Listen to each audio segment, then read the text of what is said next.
wa huwa muqabbalun bi syahawatihi. Kita masih berbicara tentang hati, bahwa hati inilah yang akan berjumpa dengan Allah, karena hati itulah yang bisa sampai kepada Allah. Maka hati harus dibersihkan, karena fisik itu gerakannya mengikuti apa kata hati dan apa maunya hati. Kalau hatinya bersih, insya Allah aktivitasnya baik. Tapi kalau hatinya kotor, aktivitas dan gerakannya akan tidak baik. Maka kata mutiara berikut ini artinya adalah bagaimana menghadap Allah, melakukan perjalanan berjumpa Allah. Bagaimana bisa? Wa huwa muqabbalun bi syahawatihi. Hati itu dibebani, digandoli, diperberat oleh syahwatnya. Jamaah sekalian dirahmati Allah, ketika kita naik ke puncak, maka bawalah bekal yang ringan, dan itu menjadi kekuatan. Tidak harus membawa yang berat-berat, bawa yang secukupnya, karena perjalanan mendaki itu berat. Jangan sampai perjalanan mendaki itu dibebani oleh banyak hal-hal yang tidak ada gunanya.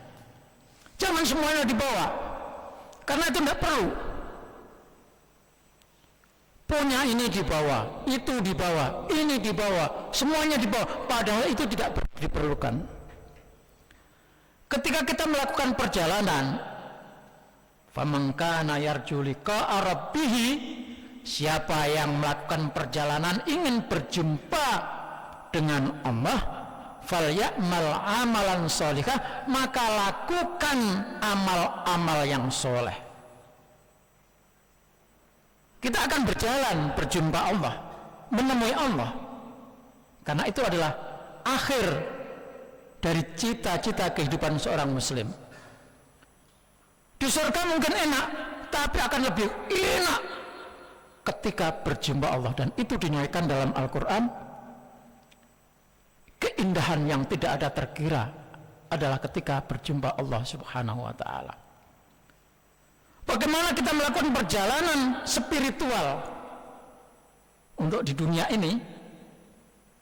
Di dunia ini kan kita bagaimana menciptakan hati kita supaya bersih.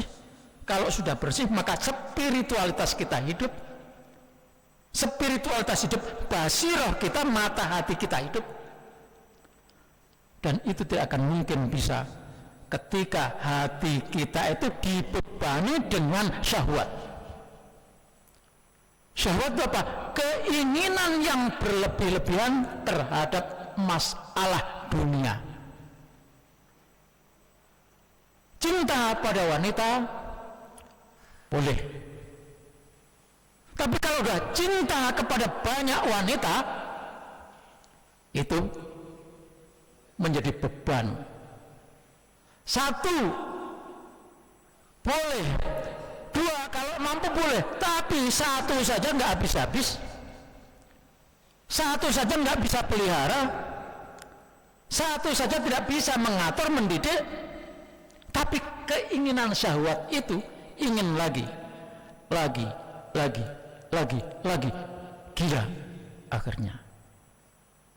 Jadi ketika hati kita itu dibebani oleh syahwat, keinginan dunia yang berlebih-lebihan, maka itu akan membawa beban berat perjalanan kita, dan bisa saja tidak akan pernah sampai. Maka itu cintailah dunia, tapi dunia kita jadikan sebagai modal untuk beramal soleh, dan amal soleh itulah yang akan kita bawa nanti ketika menghadap Allah Subhanahu wa ta'ala. Jadi jamaah rahmatullah yang dimuliakan Allah, ini hikmah sedikit, tetapi maknanya sungguh sangat dalam. Artinya, mari kita jalani hidup ini, dunia kita kejar, tapi jangan sampai dunia itu menjadi beban pada saat kita menghadap Allah Subhanahu wa Ta'ala. Maka yang punya harta, yang punya kekayaan, tasarufkan supaya harta kekayaan yang kita tasarufkan itu akan disiapkan Allah di sana. Jadi tidak kita bawa dari sini, sudah disiapkan di sana.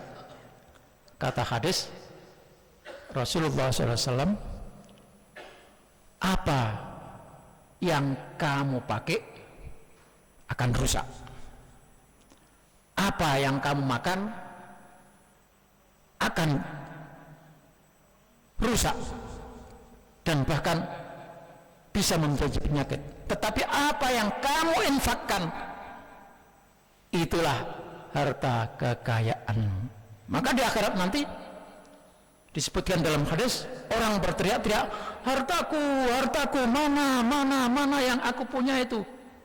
Semuanya tidak ada artinya. Sehingga Al-Quran menyatakan, illa man atallaha biqalbin salim, yang bisa mengantarkan kita berjumpa dengan Allah Subhanahu wa Ta'ala adalah orang yang melakukan perjalanan biqalbin salim, dengan hati yang selamat, yang terjaga dari beban urusan-urusan dunia yang tidak ada habisnya.